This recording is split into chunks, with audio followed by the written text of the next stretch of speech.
लोग कहते हैं अंधेरा कुछ नहीं करता, पर फिर रात अम्मार का नाम कैसे लेता है। बिस्तर के नीचे से आवाज आती है, पर दरवाज़ा हमेशा बंद होता है। अम्मर कहता था, मैं अकेला हूँ, पर हंसी दो होती थी, एक उसकी, एक किसी और की। और जिस रात उसने कहा कौन, सुबह उसका बिस्तर ठंडा और दीवार गरम खून से भरी थी। अंधी रात थी। शहर के किनारे हवा चीख रही थी, जैसे कोई पुरानी कहानी सुनाने की जिद कर रही हो।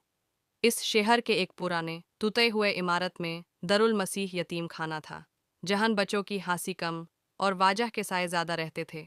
यही रहता था अम्मार, 10 साल का, कमज़ोर, मासूम और दुनिया की बेरुखी का पहला शिकार।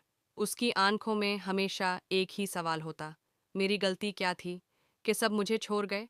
अम्मर के माँ बाप एक हादसे में गुजार गए थे।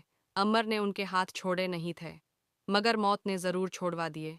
हर रात जब यतीम खाना सो जाता, अम्मर चुप के रो लेता। वो बिस्तर के कोने में बैठकर अपनी माँ की तस्वीर को बाहों में भर लेता। एक रात उसने तस्वीर को देखकर पूछा, अम्मी, क्या कोई मुझे फिर से अपना लेगा? तस्वीर तो चुप थी, मगर उस रात हवा बहुत ज़्यादा बोल रही थी, जैसे जवाब दे रही हो, कोई आने वाला है। रात के 12 बजे अम्मर ने पहली दफ़ा कुछ अलग महसूस किया। कमरा हल्की सी ठंड से भर गया, जैसे कोई नया मेहमान आ गया हो। बिस्तार के नीचे से धीमी सी आवाज़ आई, अम्मर। बचा शक हो गया। सांस रुक गई, फिर आवाज़ फिर से आई, तुम तन्हा हो ना। अम्मार डरा ज़रूर, लेकिन दिल के किसी कोने से एक अजीब सी उम्मीद जागा। कोई कोई मुझे पुकार रहा है। उसने हिम्मत करके पूछा, कौन?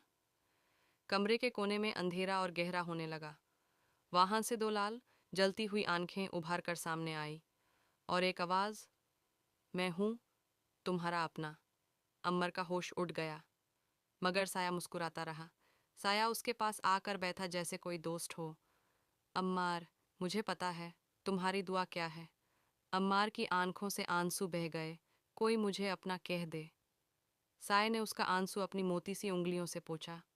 मैं कह रहा हूँ, तुम मेरे हो। अम्मर ने अपने छोटे से हाथ से उस साय का हाथ छुआ। ठंड का तीर उसके जिस्म में उतर गया, मगर दिल में अजीब सी गर्माहिश थी। कोई तो है, कोई तो मुझे चाह रहा है। साया धीरे से बोला, बस एक चीज़ चाहिए तुमसे। अम्मार मासूमियत से बोल उठा, क्या? मुझे अपना लो और मेरे साथ चलो। बचाई ने मासूम सी गर्दन हिला दी, और वही अम्मार की जिंदगी की सबसे बड़ी गलती थी। पूरा कमरा ठंड से जमने लगा। दरवाज़ा खुद ब खुद बैंड हुआ। अम्मर चीखना चाहा, मगर आवाज़ न निकली। साया उसके बिल्कुल सामने आ गया। अब वो इंसानी नहीं लग रहा था। उसका चेहरा बेशकाल, उसकी आंखें खून से भरी।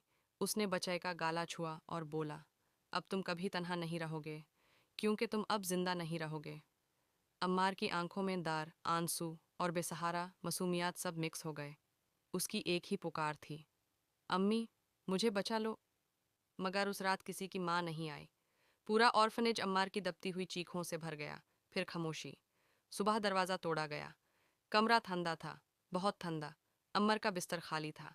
सिर्फ एक चीज़ छोड़ी हुई थी, दीवार पर एक खूनी हाथ का निशान, और उसके नीचे लिखा था, अम्मर अब हमारे साथ है। उस दिन के बाद जब भी कोई नया बच्चा इस इमारत में आता, रात को कोई हल्की सी हंसी, बचाए वन सी आवाज़ या बिस्तर से आवाज़ आती, तुम तन्हा होना।